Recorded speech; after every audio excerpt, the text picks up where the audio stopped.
Hello friends, मैं हूं Ranjan and welcome to Dronacharya education. दोस्तों, आप यदि U C T B Ed entrance के लिए प्रिपरेशन कर रहे हैं तभी ये वीडियो आपके लिए बहुत बहुत ज़रूरी होने वाला है, क्योंकि ये जो U C T B Ed entrance है, यहाँ पे सबसे ज़्यादा वेटेज जिसका है वो है सिर्फ टीचिंग एप्टीट्यूड का। यदि आपको ज़्यादा से ज़्यादा मार्क लाना है इस इन एंट्रेंस में, तो आपको टीचिंग एप्टीट्यूड पर ज़्यादा ध्यान देना चाहिए। इसलिए हमने प्रीवियस ईयर के क्वेश्चंस का एक सीरीज बनाया है, जो कि हम ऑलरेडी 5 वीडियो बना चुके हैं उसके ऊपर। ठीक है, ये हमारा नंबर 6 वीडियो है। यदि आप इन वीडियो को जो पहले अपलोड हो चुका है नहीं देखे हैं, तो आप प्लीज़ डिस्क्रिप्शन बॉक्स में जाकर उन वीडियो को ज़रूर देखें। ठीक है, तभी आपका एक अच्छा प्रैक्टिस हो जाएगा। All you need is to believe yourself. आपको जो कुछ भी चाहिए वो है आपके अंदर का विश्वास। अभी खुद पर विश्वास है तो आप सब कुछ भी अचीव कर पाएंगे। ठीक है, बढ़ते हैं हमारे फर्स्ट क्वेश्चन पर। The main objective of teaching is to. शिक्षण का मुख्य उद्देश्य क्या है? Complete the curriculum. पाठ्यक्रम को पूरा करना। Prepare students to pass their examination. छात्रों को उनकी परीक्षा पास करने के लिए तैयार करना। Develop the cognitive skills of students. छात्रों की संज्ञानात्मक कौशल का विकास करना। या फिर to end indiscipline in the students. छात्रों की अनुशासनहीनता को समाप्त करना। तो यहाँ पे क्या होगा सही आंसर? यहाँ पे सही आंसर होगा develop the cognitive skills of the students. तो मेन ऑब्जेक्टिव क्या है टीचिंग? वो है आपका डेवलप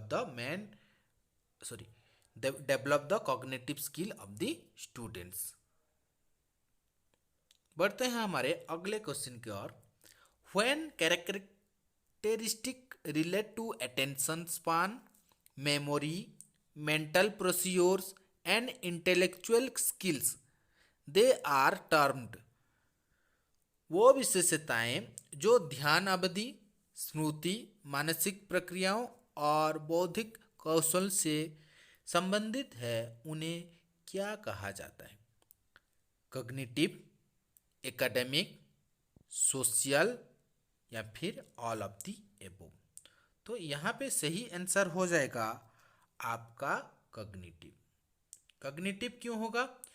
देखो यहाँ पे जो सारे दिया है, attention span, memory, mental procedure, intellectual skill, ये सभी जो दिया गया है यहाँ पे, ये सभी ब्रेन से रिलेटेड है, ब्रेन से जुड़े हुए हैं। तभी जो भी सारे चीज़ ब्रेन से जुड़े होते हैं, जैसे कि ये सब, उसको कहते हैं हम कॉग्निटिव। ठीक है, एकेडमिक मतलब ये सब एकेडमिक हमारे जैसे पढ़ाई से रिलेटेड होता है, जैसे क्लासरूम में जो कुछ होता है हमारे इंस्टीट्यूशन में, वही है। तो सोशल का मतलब सोसाइटी में जो कुछ होता है। तो ये आंसर सभी नहीं होगा, सो सही आंसर होगा ऑप्शन नंबर ए, कॉग्निटिव। बढ़ते हैं हमारे अगले क्वेश्चन की ओर। Question number 3। The national council for teacher education act was passed in 1992, 1973, 1993, या फिर 1995। तो यहाँ पे सही आंसर हो जाएगा जो कि national council for teacher education NCTE act कब से पास हुआ है? ये हो जाएगा आपका ऑप्शन नंबर सी, जो कि है 1993। ठीक है, और ये कब से लागू हुआ है? एनसीटीई कब से आया है? केम इनटू फोर्स कब से आया है? 17 अगस्त 1995 से।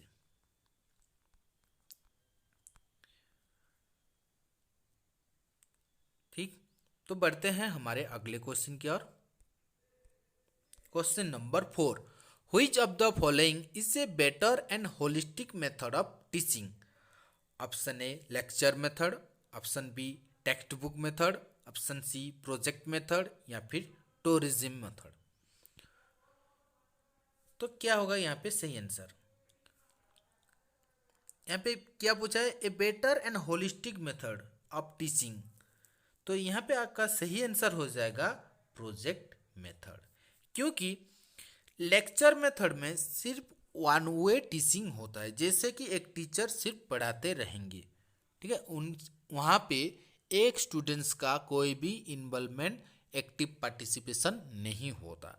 ठीक है, तो ये ऑप्शन हमारा कट हो गया। और दूसरा है text book method. Text book method भी सही नहीं है, सिर्फ बुक्स पढ़ने से हमको सारे नॉलेज नहीं मिलता। नेक्स्ट है टूरिज्म मेथड, भी ये कोई मेथड नहीं होता एक्चुअली में। तो प्रोजेक्ट मेथड इज ये राइट आंसर। ओके, बढ़ते हैं अगले क्वेश्चन की ओर। Question number 5, learner characteristics relating to demographic information such as gender, maturation, social economic status, etc. are called characteristics. Option A है एकेडमिक, पर्सनल, सोशल, या फिर all of the above. देखो यहाँ पे किसके बारे में कहा गया है? देखो यहाँ पे age, gender, maturation, social economic status, ये सब किसका एक इंफॉर्मेशन है। ये सारे जो इंफॉर्मेशन है ये किससे जुड़े हुए हैं? तो ये सभी एज किसका है? एक आदमी का अपने खुद का होता है। नहीं, जेंडर, क्या जेंडर होता है? जैसे मेल और फीमेल। मैच्योरेशन कैसे होता है? सोशल इकोनॉमिक स्टेटस कैसे होता है? ये सभी चीज पर्सनल से रिलेटेड होता है। ठीक है, तो अब हमारा सही आंसर हो जाएगा ऑप्शन नंबर बी, पर्सनल। बढ़ते हैं हमारे अगले क्वेश्चन की ओर। Question number 6, if students ask questions in the class then the teacher should. यदि छात्र कक्षा में प्रश्न पूछते हैं तो शिक्षक को क्या करनी चाहिए? Encourage students to ask more questions, छात्रों को प्रश्न पूछने के लिए प्रोत्साहित करें। Scold them and ask them to sit down, उनको डांट कर बैठा दें। Tell them to ask questions after teaching, उनको शिक्षण के बाद प्रश्न करने को कहें। या फिर give them A lecture on the importance of the question, प्रश्न के महत्व पर भाषण दें। देखो यहाँ पे सही आंसर हो जाएगा फर्स्ट ऑप्शन है encourage students to ask more questions. Encourage करना चाहिए, ठीक है, स्टूडेंट्स को एनकरेज और करने से उनका इंटरेस्ट भी बढ़ेगा, ठीक है, और वो उनका एक्टिव पार्टिसिपेशन होगा। ठीक है, बी है स्कोल्ड देम। स्कोल्ड, कभी स्कोल्ड करेंगे, उनको डांट नहीं सकते। स्टूडेंट्स को जब डांटेंगे वो सही मेथड नहीं होगा पढ़ाने का। Tell them to ask question after teaching. After teaching में यदि क्वेश्चन पूछेंगे तो क्या होगा? उनका सही से मतलब उनका डाउट क्लियर नहीं होगा। Give them A lecture on the importance of questions, question का इम्पोर्टेंस ये तो नहीं हो सकता। ठीक है, तो सही आंसर हो जाएगा आपका ऑप्शन नंबर ए। बढ़ते हैं हमारे अगले क्वेश्चन की ओर। Question number 7, the complete process of education must comprises 4 elements. शिक्षा का संपूर्ण प्रक्रिया में 4 तत्वों का समावेश आवश्यक है। वो 4 तत्वों क्या क्या है? Option A teacher, student, management and infrastructure, या फिर B teacher, student, subject matter and context और सेटिंग, या फिर C institution, peer learning, parents and subject matter, या फिर option number D teacher, parents, students and society. तो यहाँ पे सही आंसर क्या हो जाएगा? देखो फर्स्ट ऑप्शन यदि देखेंगे, टीचर तो हो गए, एजुकेशन में इंक्लूड होंगे, स्टूडेंट्स भी होंगे, मैनेजमेंट, इंफ्रास्ट्रक्चर, ये सभी एजुकेशन प्रोसेस में इंक्लूड नहीं हो सकते। टीचर हो गए, स्टूडेंट हो गए, लेकिन मैनेजमेंट और इंफ्रास्ट्रक्चर नहीं हो सकते। तो टीचर, स्टूडेंट सेकेंड ऑप्शन में, सब्जेक्ट मैटर भी आता है, ठीक है, फिर कॉन्टेक्स्ट और सेटिंग ये भी आता है। तो ये चारों सही है यहाँ पे, तो सही आंसर हो जाएगा यहाँ पे आपका option number B.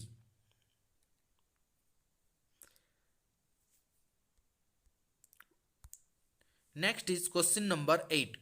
Communication skills of listening, speaking, reading and writing are critical and are known as skills. सुनने, बोलने, पढ़ने और लिखने की संचार कौशल समीक्षात्मक हैं और उन्हें किस कौशल के रूप में जाना जाता है? ए है सोशल, जेनेरिक, टेक्निकल और इवैल्यूएटिव। तो आपका सही आंसर हो जाएगा यहाँ पे जेनेरिक।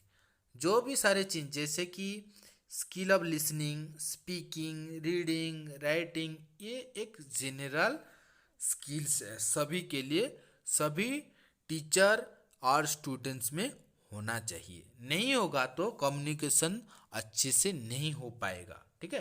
तो ये है सामान्य, मतलब जेनेरिक स्किल है। बढ़ते हैं हमारे अगले क्वेश्चन की ओर। Question number 9। A teacher can bring about awareness in the country and society because. शिक्षक देश और समाज में जागरूक ला सकता है, कैसे? She is a conscious person, वही एक सचेत व्यक्ति है। She can give right direction to students, वही छात्रों को सही दिशा दे सकता है। सी विल थिंक इनोवेटिवली, वही नव प्रवर्तक विचार कर सकता है। या फिर सी ऑलवेज रीड्स, वह सदैव पाठन करता है।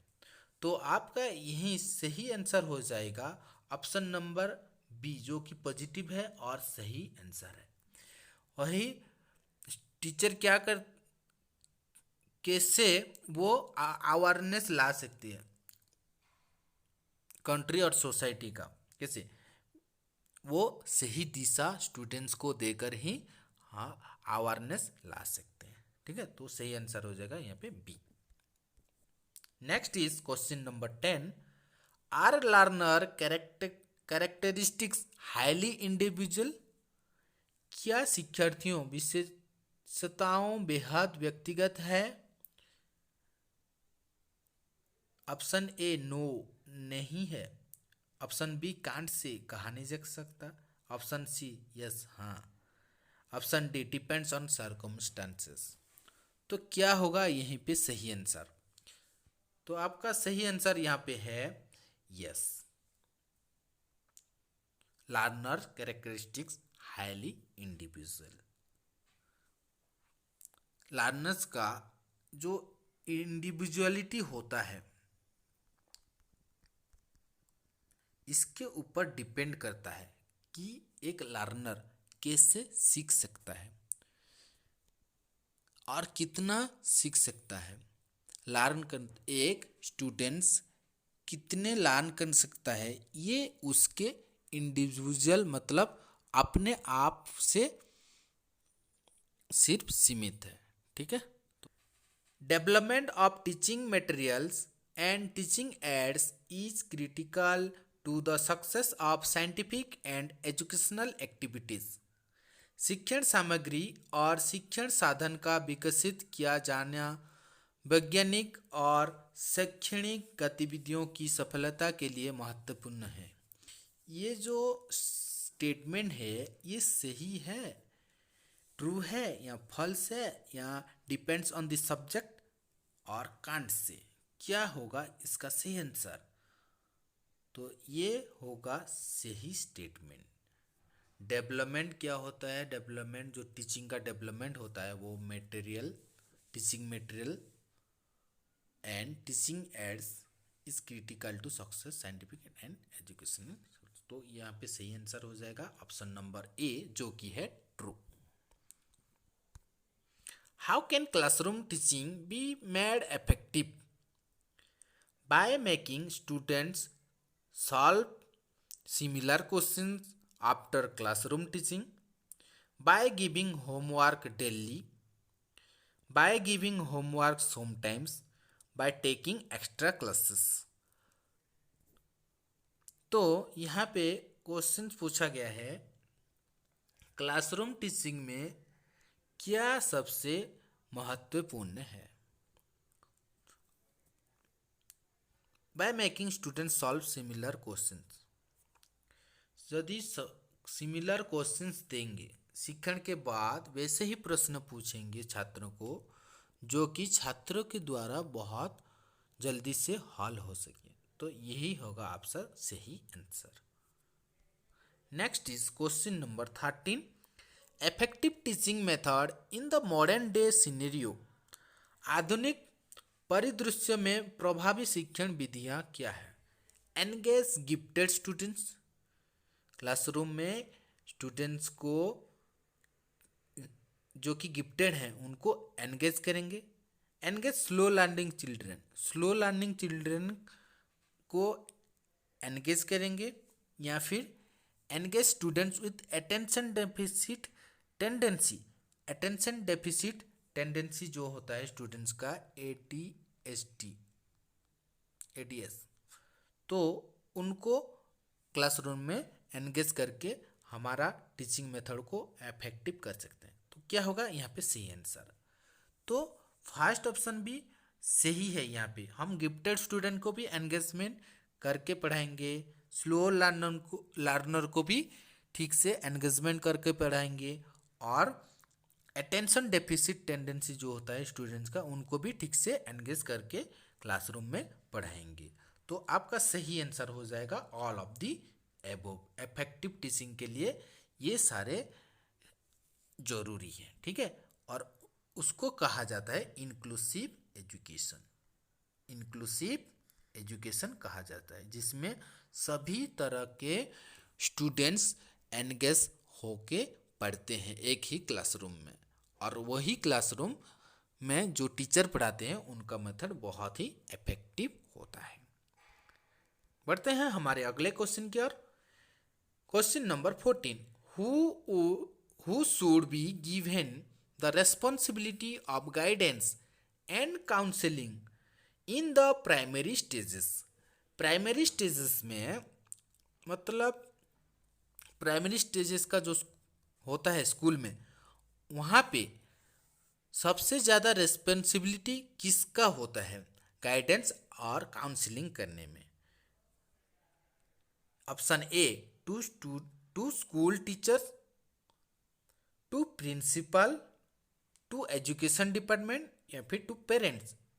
तो यहाँ पे सही आंसर हो जाएगा आपका ऑप्शन नंबर ए, जो कि है टू स्कूल टीचर्स। विद्यालयों के जो अध्यापक होते हैं उनका ज़्यादा रेस्पॉन्सिबिलिटी रहता है प्राइमरी स्टेजेस के स्कूल में, ठीक है, गाइडेंस और काउंसलिंग करने के लिए। नेक्स्ट क्वेश्चन है क्वेश्चन नंबर 15, जो कि लास्ट क्वेश्चन है ये हमारा। Modern method of teaching require different types of teachers like. शिक्षा के आधुनिक तरीकों में विभिन्न प्रकार के शिक्षकों की आवश्यकता होती है, जैसे एनालिस्ट विश्लेषक, ऑर्गेनाइजर, नेगोशिएटर, या फिर ऑल ऑफ द एबोव। तो यहाँ पे सही आंसर हो जाएगा आपका ऑल ऑफ द एबोव। सभी टाइप के शिक्षक यहाँ पे होना चाहिए। तो ये थे हमारे 15 प्रीवियस ईयर के क्वेश्चंस। अगर आप इन क्वेश्चंस को डाउनलोड करना चाहते हैं तो हमारे टेलीग्राम चैनल पर जुड़ें और वहाँ से डाउनलोड ज़रूर करें। अगर आपको ये सेशन अच्छा लगा तो आप प्लीज़ लाइक कर दीजिए, अपने दोस्तों के साथ शेयर कर दीजिए। अगर आप इस चैनल पर नए जुड़े हैं तो आप प्लीज़ चैनल को सब्सक्राइब कर दीजिए, ठीक है। Thank you for watching. मिलते हैं हम अगले वीडियो में, तब तक के लिए बाय।